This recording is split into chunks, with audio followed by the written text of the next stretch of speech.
Hello, everyone, and welcome into another edition of the GSMC Dead Ball Sports Podcast, brought to you, as always, by the GSMC Sports Network.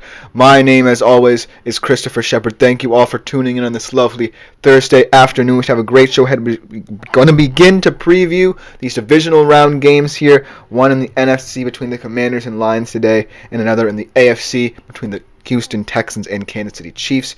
Then we're going to be jumping into the world of basketball for a little bit, talking about the interesting sweepstakes in terms of where Jimmy Butler might end up if he will leave this free agency cycle.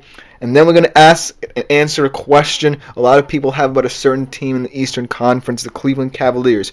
Is this meteoric rise to the top of the Eastern Conference standings for real? Well, we'll soon find out. And then to conclude today's show, we're going across the pond, returning to the news of Didier Deschamps stepping down and who could potentially replace him, and why I believe Zinedine Zidane could be the guy for the job. Before we get into any of that, I want to remind you to like, follow, and subscribe to the show and the network if you do feel so inclined and you want to keep more up to date with all the content for this show and other shows around the network as well. But if you want to contribute and interact a little bit more directly with all of our shows while we are live streaming, consider making yourselves available to the Super Chat, Super Thanks, and Super Stickers features here on YouTube. Great way, as always, to contribute and interact with the show. Just makes it that much better. It is genuinely appreciated by all here at the network for everything you do to give your input to our shows in advance. But without further ado, let's jump right into our first segment of today's show, talking about the Commanders-Lions NFC Divisional Round matchup, and it's an interesting one. I really love this matchup right off the bat. I don't necessarily think that this will be a huge blowout like people predict. I do think that the Lions have the capability to pull away from this feisty Commanders team late, but I don't necessarily think that the Commanders are just going to roll over and play dead, going into a hostile road environment, quickly becoming one of the most hostile road environments in the league in Ford Field.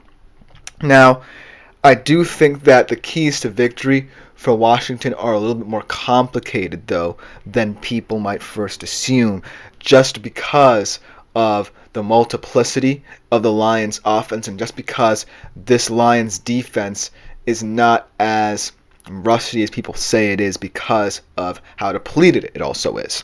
I do think that the Commanders are going to have a much rougher go of it than they did against Tampa Bay, and I do think that the Lions are just an offense that you can't really defend head-on like you can do against Tampa. You can take away some aspects of Tampa's offense, but you can't take most of the aspects that make Detroit's offense special away as well, because they have so many ways to attack you. They're getting back David Montgomery on the offense side of the football, and Sonic and Knuckles are going to be primed and ready to go, and then you have to slow down that receiving core with Amon-Ra, Jameson Williams, and then Sam Laporta there, do everything tight end. So it's going to be a daunting task for a Washington defense that did look very lively in the game against Tampa Bay.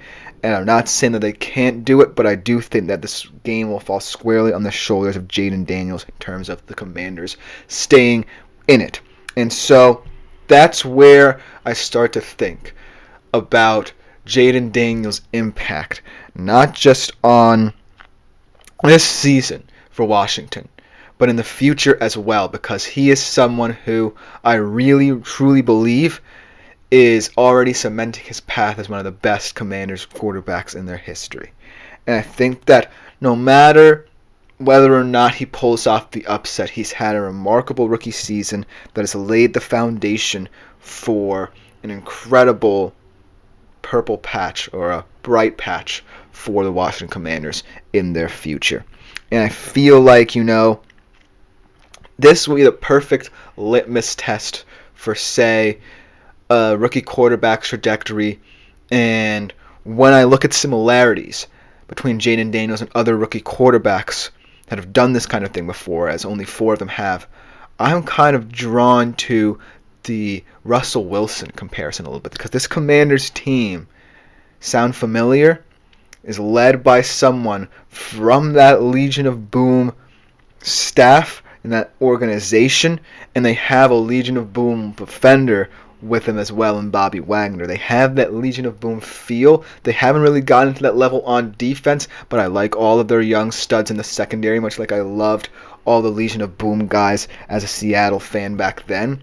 And Jaden Daniels, I feel like, he's not necessarily Russell Wilson in that he doesn't necessarily have a lot of offensive weapons to work with, because he does have Terry McLaurin and he has a somewhat better offensive line, but they do have similarities in terms of their play style. It's just that I think Jaden Daniels has an opportunity to grow beyond when Russell Wilson even became, because that's how talented he truly is. And he also has an opportunity, like Russell Wilson, to try and win a divisional round game on the road yet again. Because remember, in Russ's rookie season, he went on the road twice, and it was in Atlanta where he led them to the precipice of an upset there, and it came down to a last-second field goal. And while I don't necessarily think this game will go exactly like that game those many years ago, I do think that Jaden Daniels will prove that he is here to stay, and potentially maybe in his second or third year, like Russell Wilson, lead his team to the Super Bowl with that Dan Quinn, Bobby Wagner mentality still with them. But going up against the Lions, we can't necessarily disregard what they have done this season. Just because I might try to justify this game being closer than it looks on paper, I still think that we have to give the Lions their flowers, because this very well could be a blowout game. And I do think that the Lions are perfectly capable of playing a shootout-like game against this Washington Commanders team. But at the end of the day, no matter what happens, this Lions team has made it. And yes, Dan Campbell is right in saying they may not make it back ever again, and this could be their only opportunity to really make a run of it in this weird, messy NFC side of the bracket. But I do think that the Lions have announced themselves on the NFL stage as a team to be reckoned with for the next couple of years. And I do think that it all comes down to these players believing in this identity no matter who goes and who leaves, because a lot of people on this staff are going to leave, Ben Johnson and Aaron Glenn notwithstanding. And I do think that even if they leave, the Lions will still find a way. This team, no matter what happens to them, dig deep. They're a resilient bunch, and they've gotten to this point not necessarily just because of excellent coaching, but because they've bought into this culture and identity that Dan Campbell has laid forth.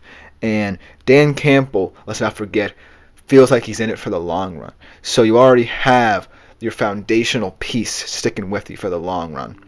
And so no matter who comes in, who stays, who goes, I do think that the Lions are set up for a dominant run in the NFC for years to come.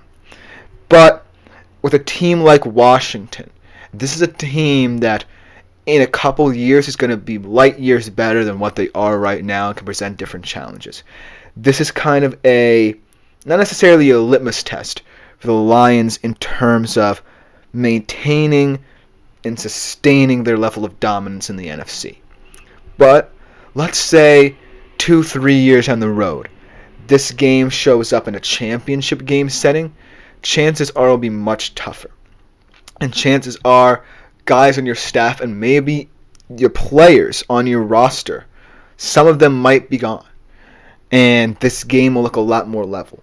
So right now, the Lions might actually want to win this game going away, just because they may not ever get another game like this against an opponent like the Washington Commanders, who are an up-and-coming team, ever again. From here on out, the Detroit Lions are going to get every team's best shot, and it's going to be the same for the next 5 years. And if you're the Washington Commanders and you lose this game in blowout fashion, you're going to be thinking about this. You're going to be thinking about how we can get back to this point, how we can build a team around our franchise quarterback, how our defense can progress, and you're going to get more motivated from a loss like this. But I do think, in comparison to what I was saying before about how these Commanders are like those Seahawks, it doesn't necessarily matter, because both of those teams had this magic element to them. They had quarterbacks who never said die, and they had defenses that could win them football games single-handedly. The Commanders aren't quite there just yet. Their defense is a couple steps behind their offense, but give them a couple of years, Give Dan Quinn the resources, the assets to go out and build up this defense, which is already starting to take shape. It's just that there are a couple of young guys who aren't fitting into the vision, in my opinion, exactly. And then a game like this, of this magnitude, will have much more at stake because these two teams could be more evenly matched. And so while this game is an unusual matchup right now for the Commanders, and it's going to be a daunting task to try and keep up with this elite Lions team, just know this: no matter how the Commanders lose, even if they lose, because I'm not necessarily leaving out the notion that this game could be an upset, because I trust Dayton Daniels that much, and I trust that against this depleted Lions defense he can put up points in a hurry. But if they do lose, and it's either in devastating fashion on the last second play, a mistake made potentially, or in blowout fashion, that means this team will just continue to grow stronger and say, what can we do to overcome this obstacle? Whereas the Lions, they're sitting pretty right now. They're the top dogs in the NFC, and I think that their game plan for this playoffs might be enough for them to lift their first ever Super Bowl. But if I'm the Lions in the next 4 to 5 years, I'm going to have to worry about every single team giving them their best shot. And so that's why I'm looking at this game and saying, yeah, I can see the Lions winning either way. Whether it be on a last-minute field goal, the Commanders push them tough, or in blowout fashion. So we can't necessarily predict, say, a score. I would like to say somewhere in the 33-21, 33-27 range. But I will say this. This game is important for both teams just because the Commanders have somewhere to build from and the Lions have somewhere to fall from. And so if you're a fan of either of these franchises, you're also going to be really invested in this one, but just know that you might also have to be wary about the directions your teams are headed.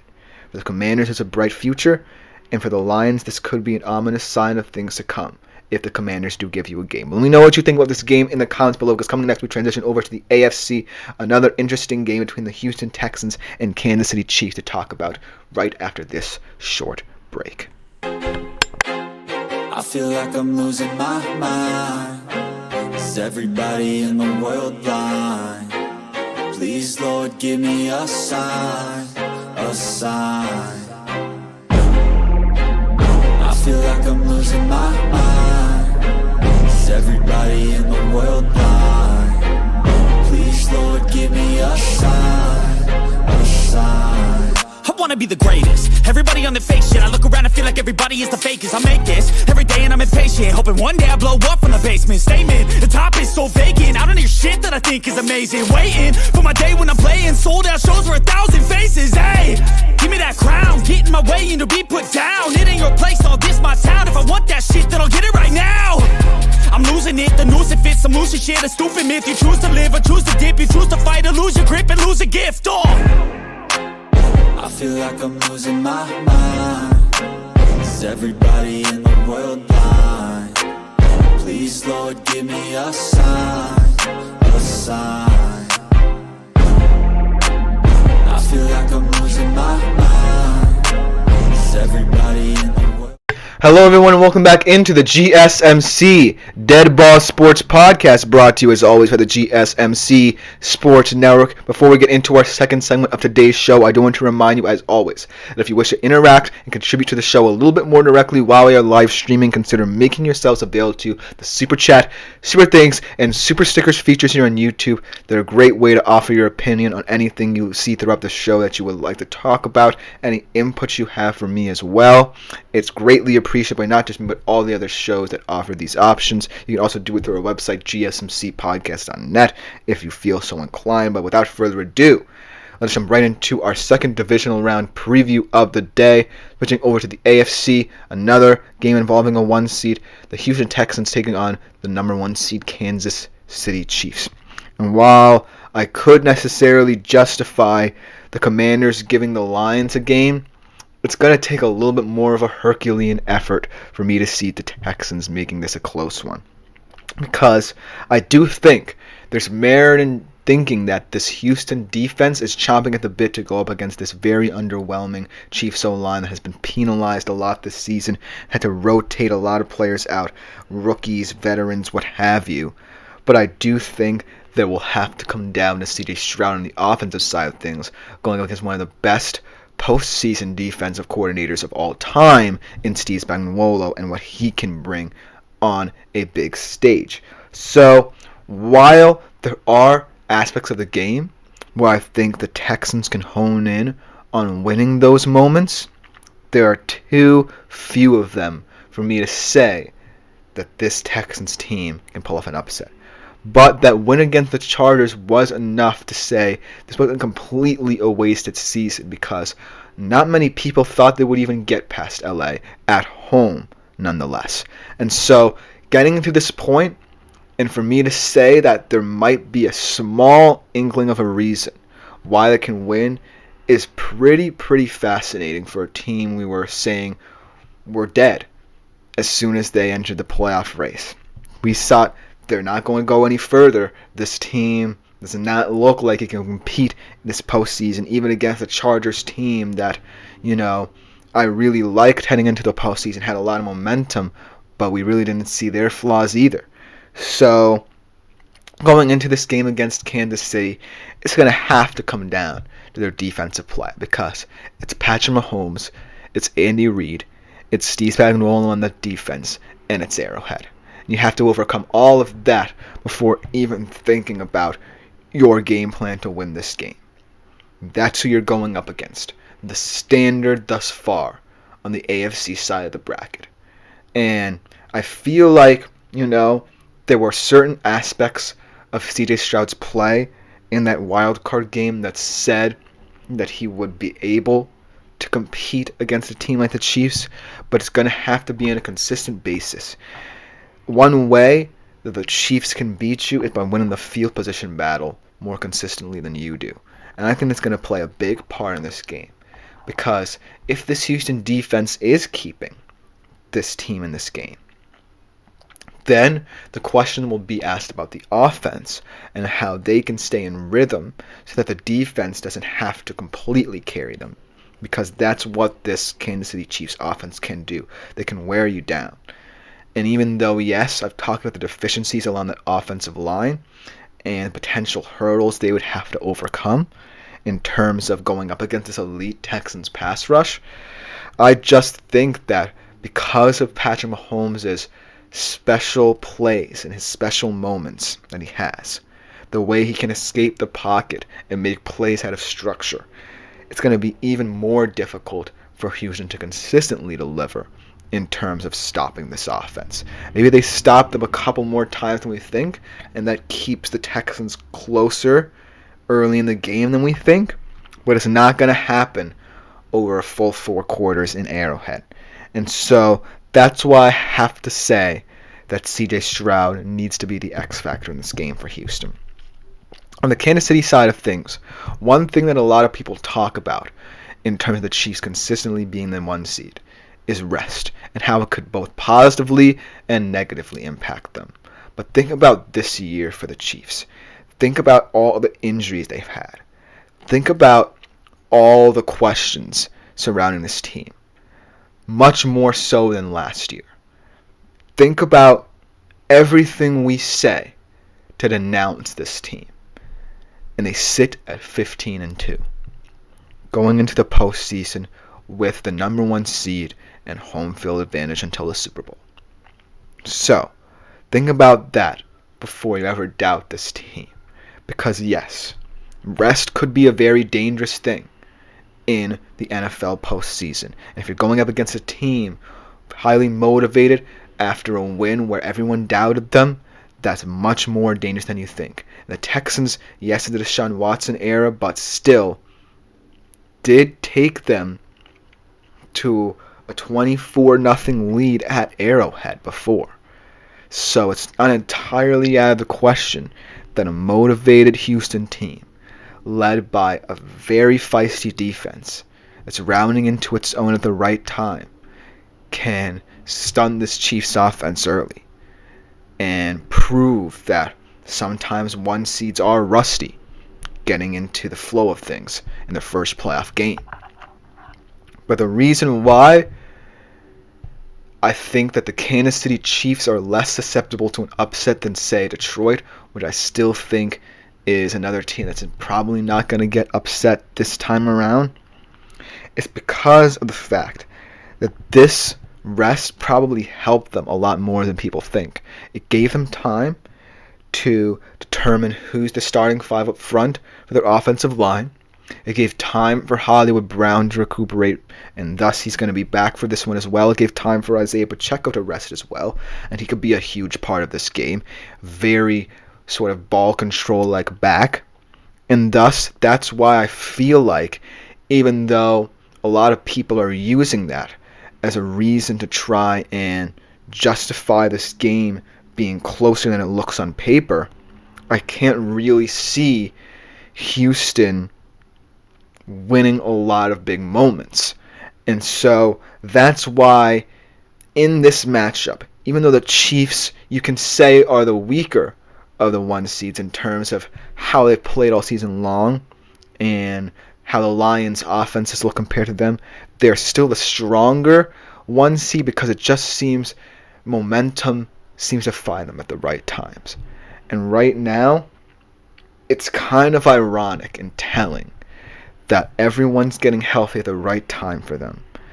That Patrick Mahomes got that extra week of rest after, some injury problems we suffered late in the season. How this defense got an extra week to prepare for this postseason run. You can't give a Kansas City Chiefs team that knows nothing but winning this amount of time to round into form.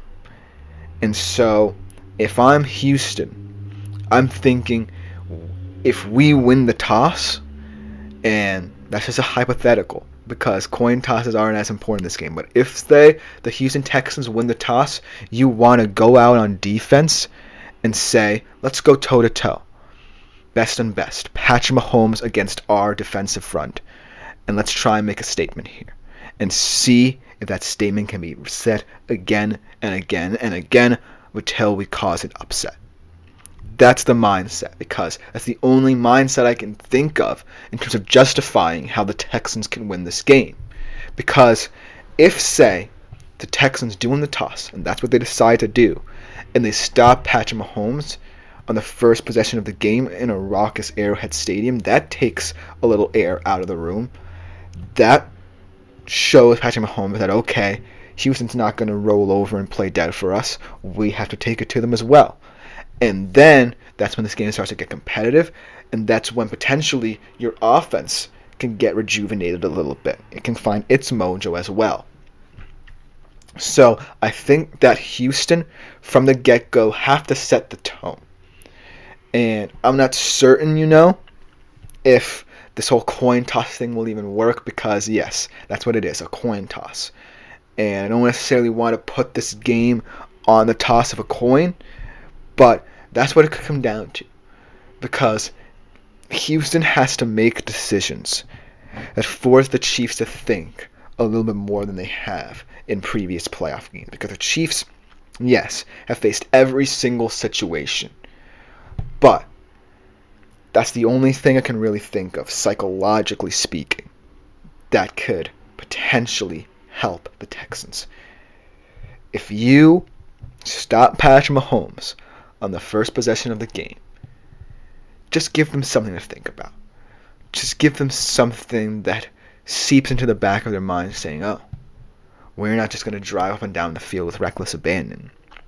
We have to score as much as possible against this Houston defense, or else this offense could get going on us as well.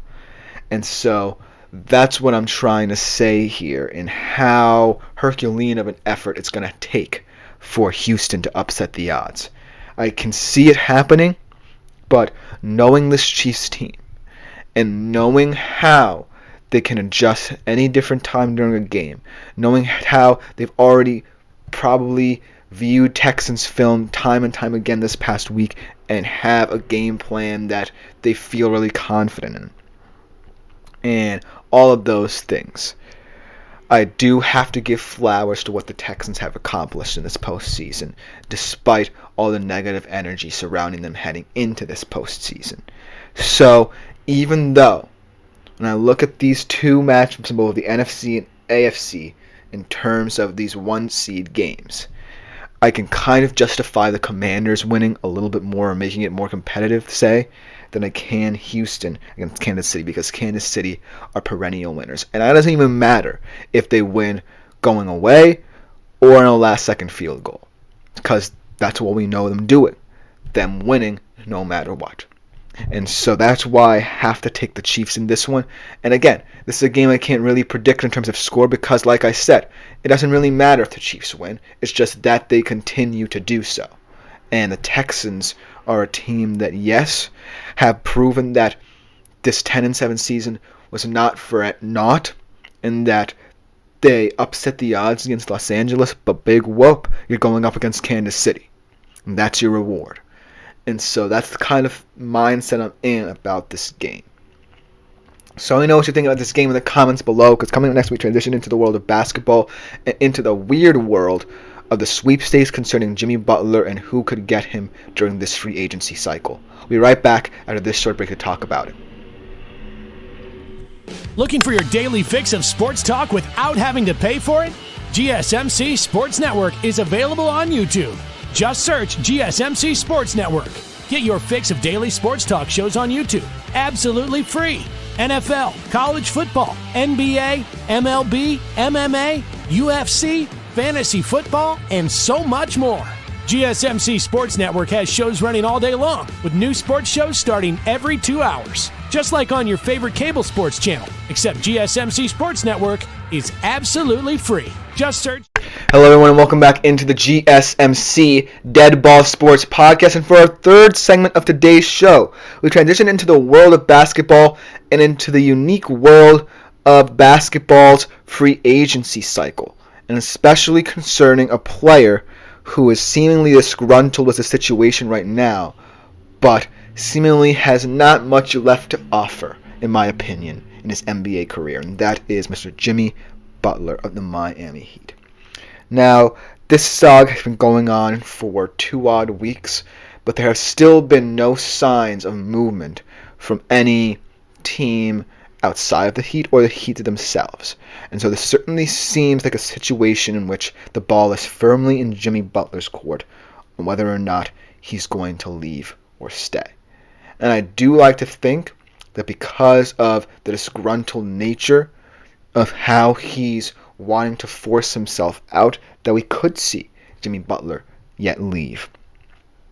But it's going to be a tenuous situation. There are few teams who I think will be willing to trade for him or just sign him to a max salary. In fact, there's only one team who can do that in this juncture in time.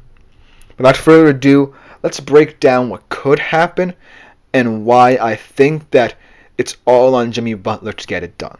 So like I said, this began a couple weeks ago when Jimmy Butler was saying, I want to leave Miami and I'm available. Now, Miami didn't necessarily completely shut him down, but it certainly feels like, because there are not many teams who are willing to go all in on trading for Jimmy Butler, and there's only one who can offer him a max salary, ironically being the Brooklyn Nets, who are not going to contend for a very long time. The Miami Heat were a little bit apprehensive about this whole situation, in my opinion.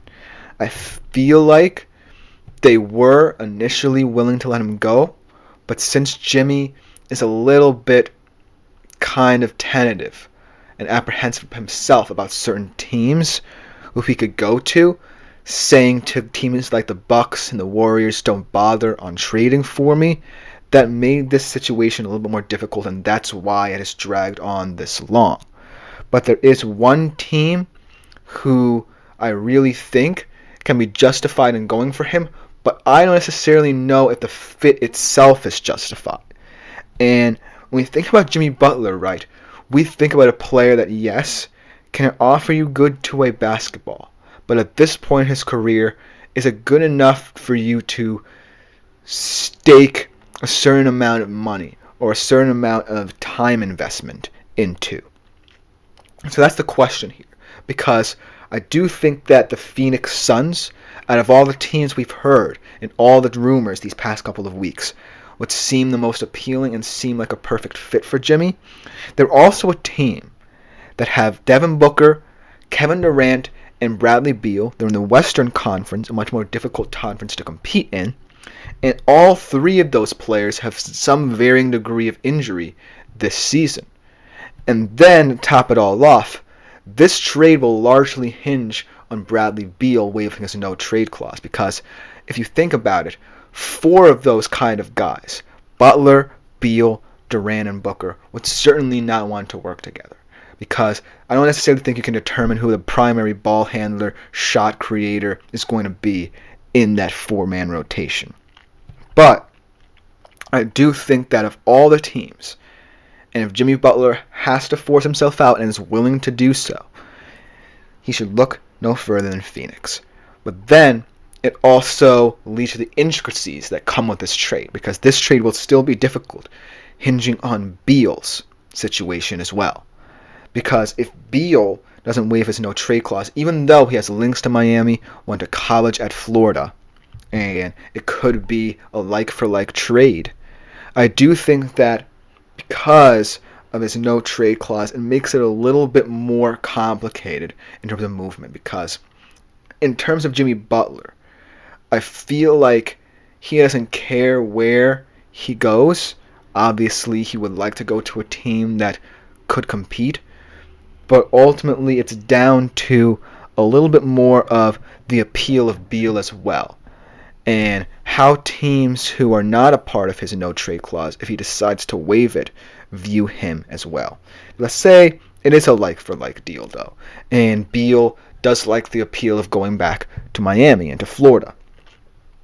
Then I feel like that would be something that Bradley Beal and Jimmy Butler would like to do, and thus Jimmy Butler might be on the phone with Beal saying, hey, why not just come here and I can go there, and it will completely settle the situation. And so that's one option in my opinion. But then again, I do feel like, and I'm not necessarily someone who's big into, say, finances when it comes to sports. But let's say this particular deal would absorb the remainder of Jimmy Butler's Heat contract, which I don't necessarily know all the details on, but I do know it is coming down to expiry. But I do feel like that kind of alters the perception of this deal as well, seeing as to how Jimmy Butler firmly wants to leave, but doesn't necessarily have a destination where a team would be willing to absorb the money. So it could come down to contract situation as well. As I'm looking it up, he did sign a 3-year deal, I believe, in 2023. So 2026 would be the final year. So a team would absorb a couple $1 million. So I wouldn't necessarily be mad if I were a team wanting to go for him, but that's the thing. Which team, and if it's Phoenix, how confidently would you be willing to absorb Jimmy Butler's contract and then extend him? Because that's a part of the story that I don't think a lot of people are focusing on. How desirable Jimmy Butler is himself. Because while he may be demanding trade, the fact that a couple teams are apprehensive, yes, the Bucks and Warriors stepped fourth, but then Jimmy Butler himself threw them off, which kind of leads me to believe that Jimmy Butler might not even want to play in meaningful destinations. And so that's what's so bizarre about these sweepstakes. We have the case of a player who seems willing and amenable to leave. We have certain teams that wanted him initially and were looking like they could make a good case, trade for him or sign him up right. But then he waved them off. Now we sit with a team that certainly looks like they could make a deal happen. And they could be willing to, considering the fact that they feel they have a lot of pieces in place to make a go of it in the Western Conference. But you have one possible roadblock in the way with Beal, and then the fact that will Jimmy Butler be giving you his best basketball? And so that's why, even in this situation, a hypothetical situation, where all of this could be for naught, and Jimmy Butler could say, I'm just going to stay here in Miami tomorrow morning. I do think that when we try and decipher how this will all play out, the logical nature is potentially Jimmy Butler is not desirable to a large portion of teams. And so if I'm Jimmy Butler, and if I'm the Miami Heat, and if I'm any other organization, you have to come to terms with, A, if he stays in Miami, what do you get out of him? Because that could be a situation where he's unwilling to play for you and he's unwilling to give his best for the team. And Miami right now is a team that has, a couple good players. Tyler Hero's playing out of his mind whilst this whole situation is going on. But yeah, they're not necessarily going to be a true contender in the Eastern Conference. They're more of a play-in team, in my opinion. But then, if teams start to get serious about going for him, you're going to have to start justifying the decisions you would have to make in order to accommodate a guy like Jimmy Butler. In Phoenix, yes, it would be an absolutely appealing trade to imagine Jimmy Butler and Kevin Durant and Devin Booker playing together. But what would Devin Booker and Kevin Durant have to concede? And would Jimmy Butler be willing to play in a three-man rotation like that? We don't necessarily know, and this is the important factor, Jimmy Butler's mindset about what he wants to be for a certain NBA team. Does he want to be a piece of a puzzle, or does he want to be the star man? And so, while Phoenix certainly looks like it has all the answers to Jimmy Butler's solutions, and Jimmy Butler could immediately up and say, I want to leave now, and the Miami Heat will have to listen to him. Will it matter if Jimmy Butler does not look his best? And I don't necessarily think, even if you're Phoenix and you haven't had all three of your stars on the court at the same time, yes, Beal was dealing with a lot as well. Booker has been out for a couple months. Durant at the start of the season was dealing with some things. You're still, when all three of those players on the court, gonna contend for Western Conference supremacy at the end of the day. You make it into the dance, everyone's healthy, you'll immediately have one of if not the best rosters in the Western Conference. Are you willing to give that up for Jimmy Butler, a guy who's had an insane NBA career, one of the most respected players in the NBA at this point? Are you willing to go all in on him and risk, tenuous relationships and strain within this group, lack of cohesion and things of that nature? And yes, you did risk it when you decided to bring all three of Beal, Durant, and Booker together, but this one just seems a little bit risky just because of how Jimmy Butler is feeling in the situation, because he's not necessarily letting it be known what his mindset in terms of leaving the Heat in the first place is and what he'll be giving you in return should you sign him. So that would make the sweepstakes so interesting and so incomplete in how to think about it. Because remember, there's only one team that can offer him a max salary, and that's the Nets. Miami, are unrelenting, seemingly, and he's already said to the Bucks and Warriors, two teams that were plausible contenders for his signature, don't bother. So now it's Phoenix or bust if you're Jimmy Butler. But if you're Phoenix, do you really want to step into that? Because we don't necessarily know what the future of Jimmy Butler is going to look like. And that's what makes the situation one of the most complicated I've ever seen in any free agency cycle in NBA history. But let me know what you think about the situation in the comments. It's going to get a little bit hectic in the next coming weeks. I do think that there will be a solution within the next couple of weeks, but I don't really know, because it could come down to Jimmy Butler himself forcing himself out of Miami, and I don't really know how that will go. But coming up next, we're going to stick in the world of basketball and ask a question of a surprise contender in the Eastern Conference. Are the Cleveland Cavaliers for real? Tune in after this short break to see what I say about it.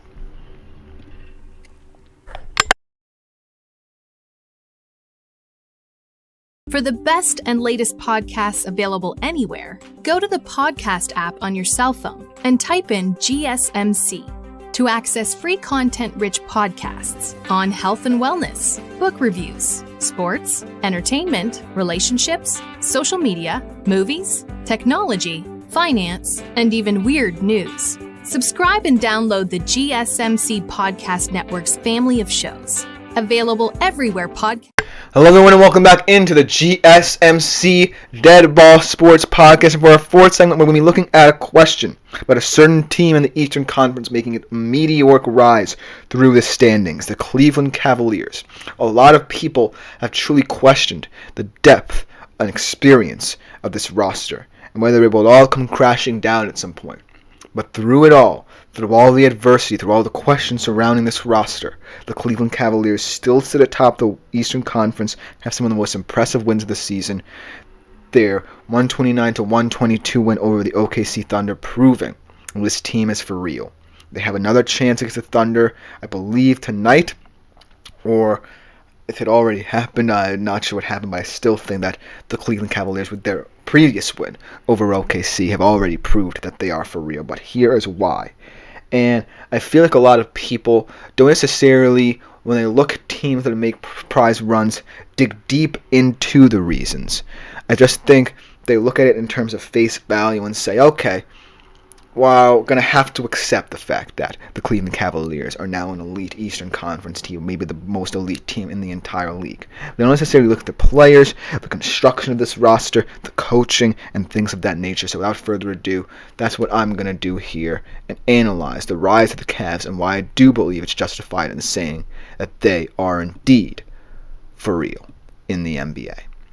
And I think in terms of coaching, I know a lot of people, if they are Cavs fans, were skeptical about Kenny Atkinson because he was responsible for the fractured nature of that Kevin Durant, James Harden Brooklyn Nets team. And this was a Cavaliers team that really was starting from ground zero a little bit. They did go out and sign Donovan Mitchell, but Kenny Atkinson was someone who was not necessarily the most appealing hire at the coaching position for Cleveland. But what I congratulate him in doing is diagnosing Donovan Mitchell as the vocal leader of this team and saying to him, what do we need out of these young guys to truly make us a team? And Donovan Mitchell going out and explaining the vision and helping guide this team to that vision set forth by Kenny Atkinson. And it's all showing up in every single one of their plays. You have Evan Mobley having a career year in terms of his versatility of both the power forward and center positions. Jarrett Allen being a veteran anchor down low as always. And then Darius Garland stepping up along with Donovan Mitchell in that backcourt as well. And then, it all comes down to not just the players, the stats as well. When Mobley's on the court, and this has proven his versatility, and I think he's one of the biggest reasons that this Cleveland Cavaliers team could be for real.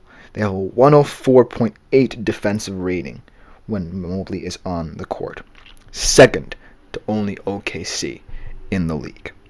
And I feel like a lot of pieces to this puzzle might have gone unsolved had not Donovan Mitchell been here, because they have a veteran leader, a quote-unquote superstar leading their team. They have someone they can trust in terms of keeping it all together.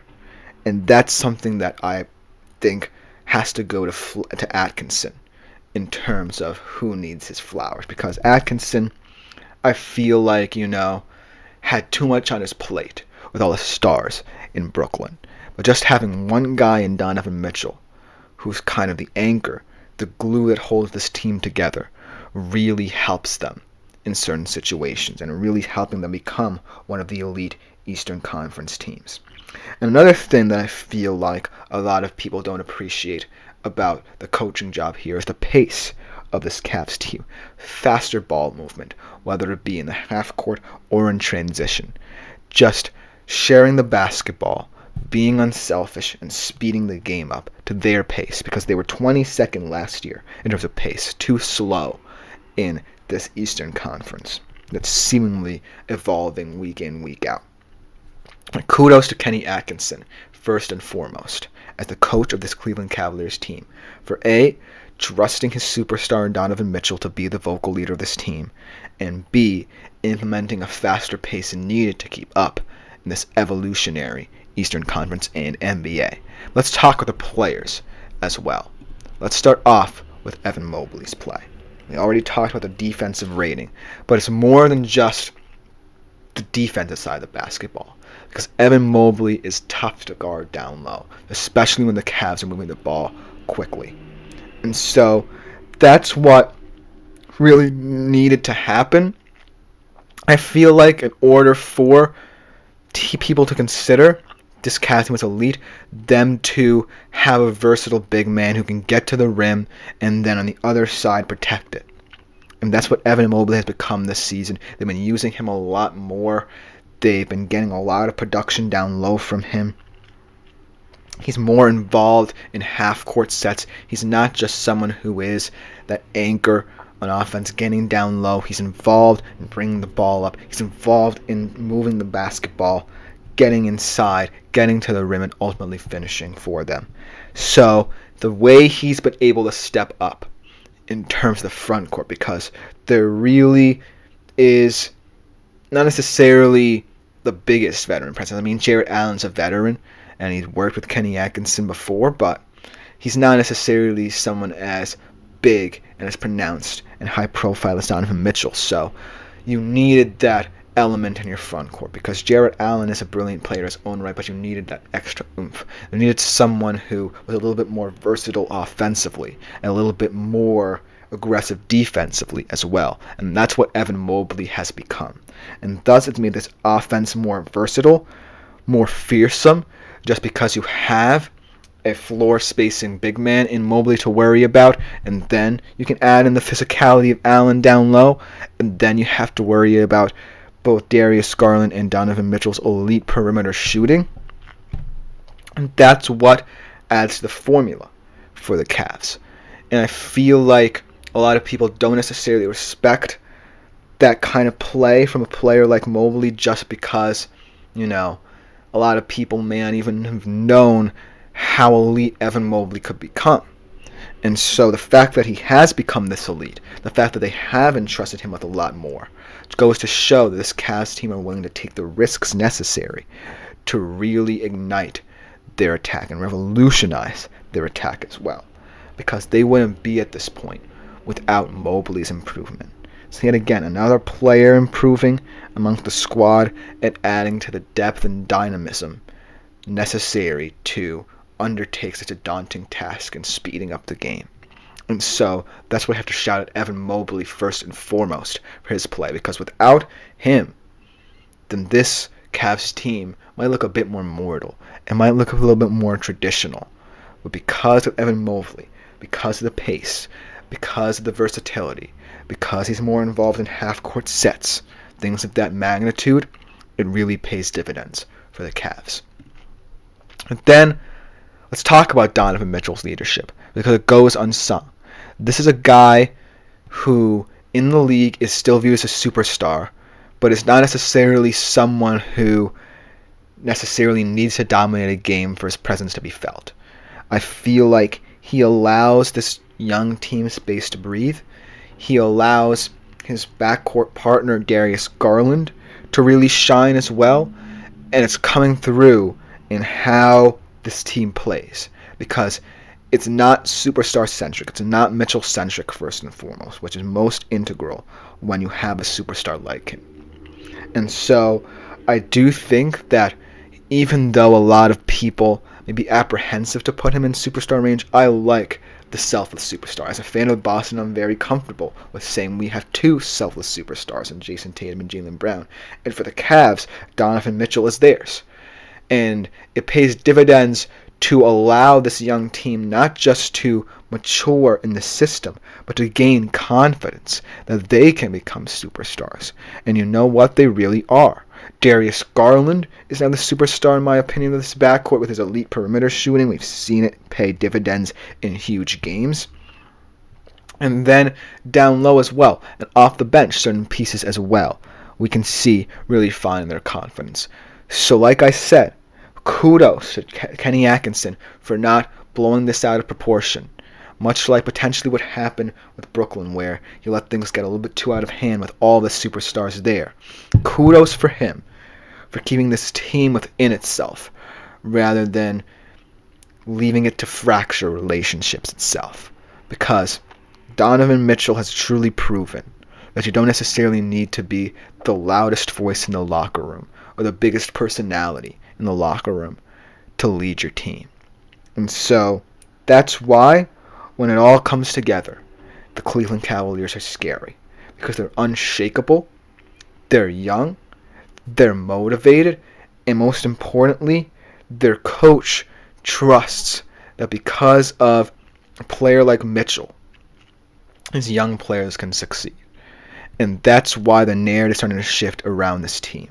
That's why the narrative is starting to shift around Kenny Atkinson as well. And most importantly, the narrative is shifted in terms of how they can compete in this Eastern Conference. And I do think that we can safely answer this question in saying the Cleveland Cavaliers are real.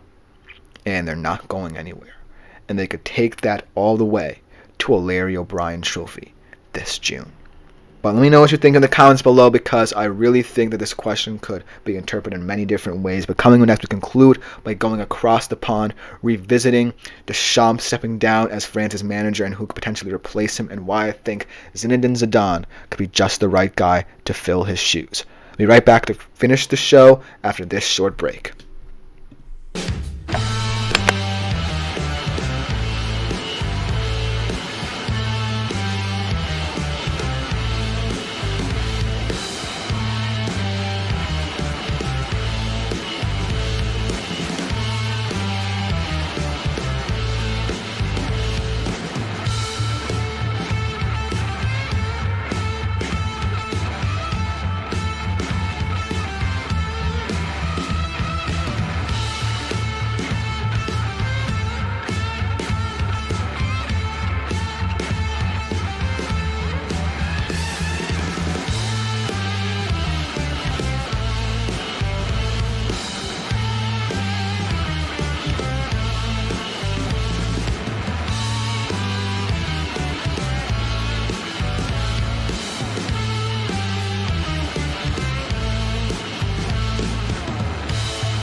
Hello everyone and welcome back into the GSMC Dead Ball Sports Podcast. And for today's last segment, we go across the pond, revisiting kind of a segment we went over in terms of Didier Deschamps stepping down as France's manager. And now we're going to talk about who could be the ultimate replacements to fill his shoes, and why I think Zinedine Zidane could be the rightful heir apparent.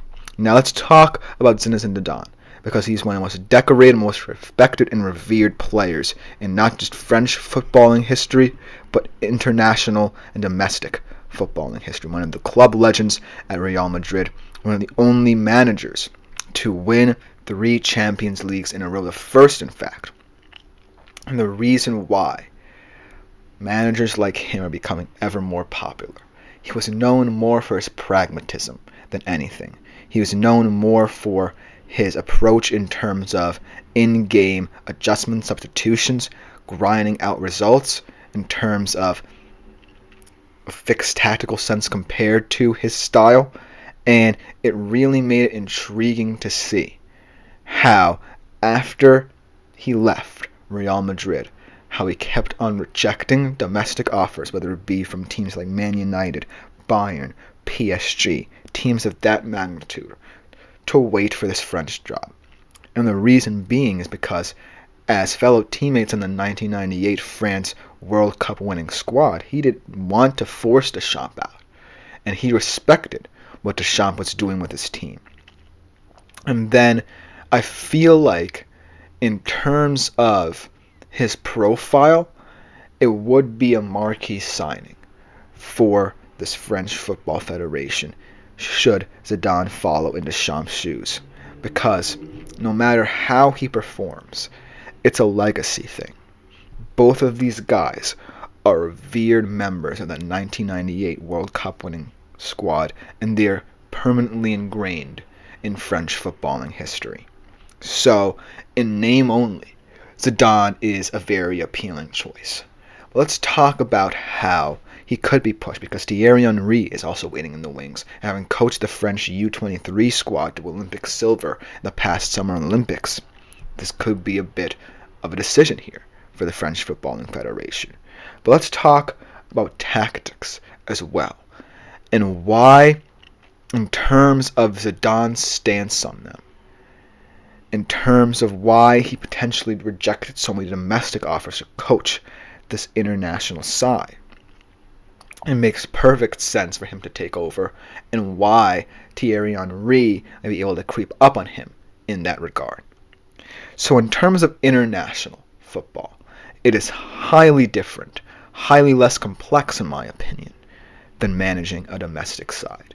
A domestic side, you're fully involved in transfers, you're fully involved in tactics, and you're firmly involved in terms of results.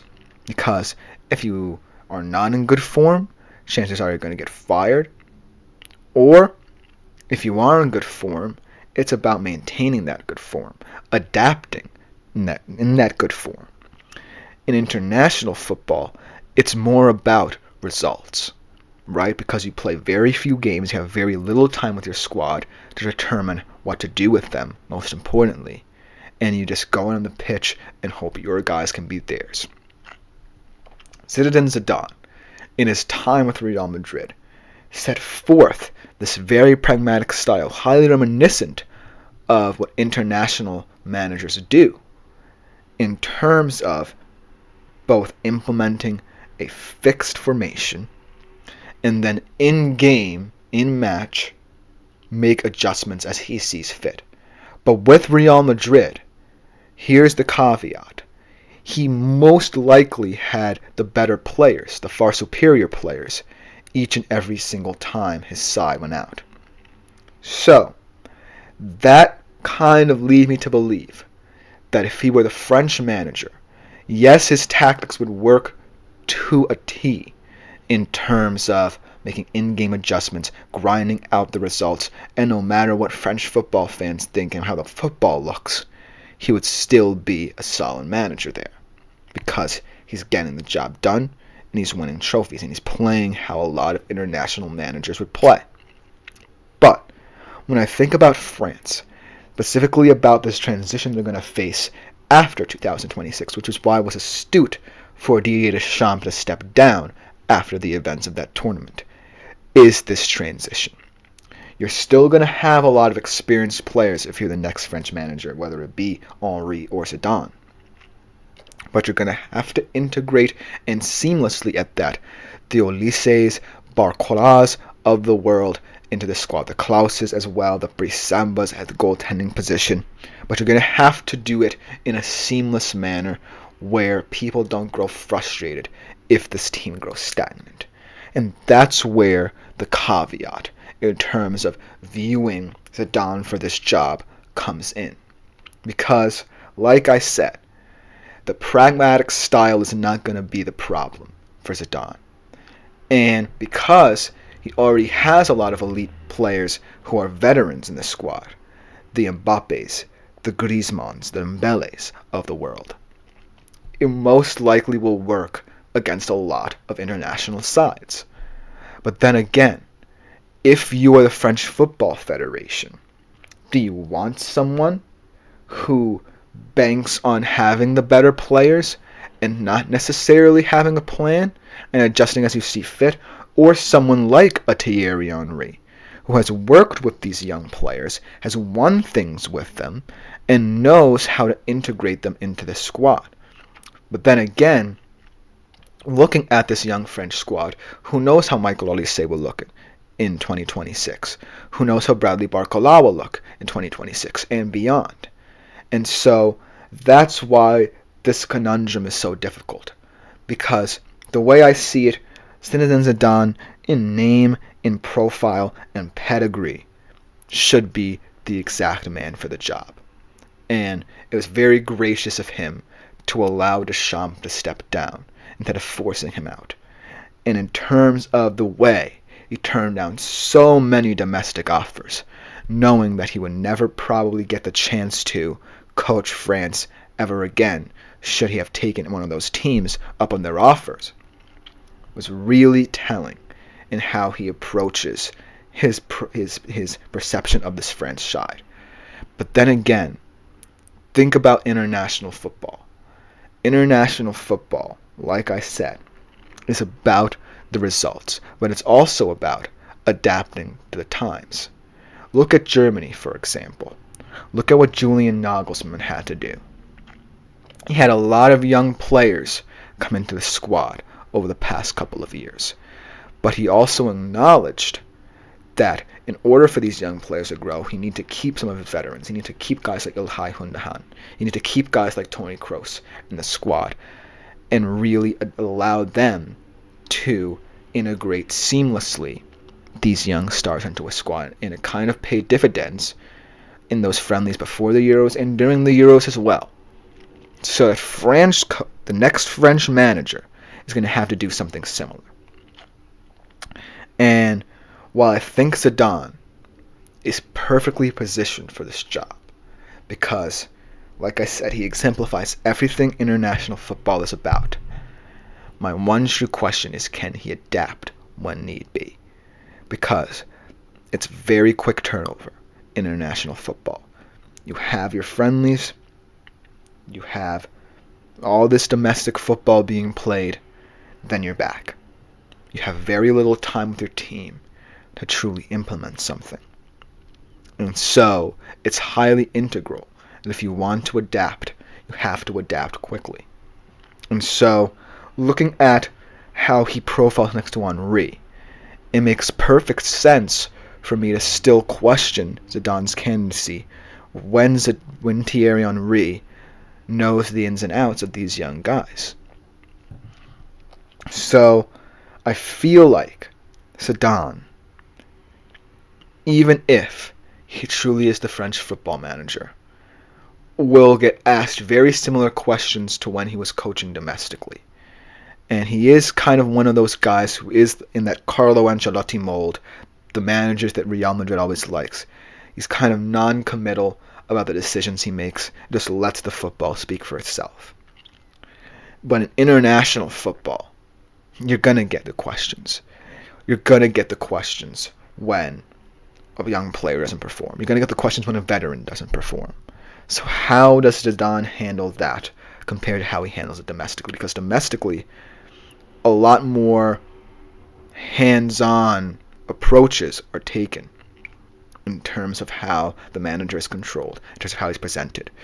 None more so than Real Madrid. But in international duties, it's kind of you and your team. And yes, your federation can give you backing at certain moments. Yes, they give the reasons why they appointed you. But they're not really helping you. You're stuck with the players you have, growing in and growing into your roster. So if you can't immediately implement something right away, you lose a lot of that.